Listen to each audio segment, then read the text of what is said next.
Že čo sa týka plánovania, tak je jasné, že je treba plánovať, organizovať najbližšie dni, najbližšie týždne. U mňa to je skôr o tom, že plánujem následujúci deň vždy dopredu. A bez toho by bol človek stratený. A čo sa týka cieľov alebo nejakých plánov, hej, určite sú nejaké krátkodobejšie ciele, dlhodobejšie ciele. Poviem to tak, že aj keď si určite nejaký dlhodobý cieľ viac menej sa zmení.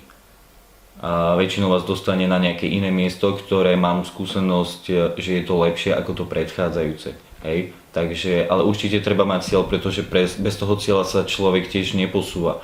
A keď si určite, že toto chcem urobiť za 3 mesiace, tak jednoducho budete na tom pracovať, ale keď si poviete, toto chcem, hej, tak nezačnete na tom robiť. Ubehne týždeň, ubehnú 2 týždne, ale však ja to chcem.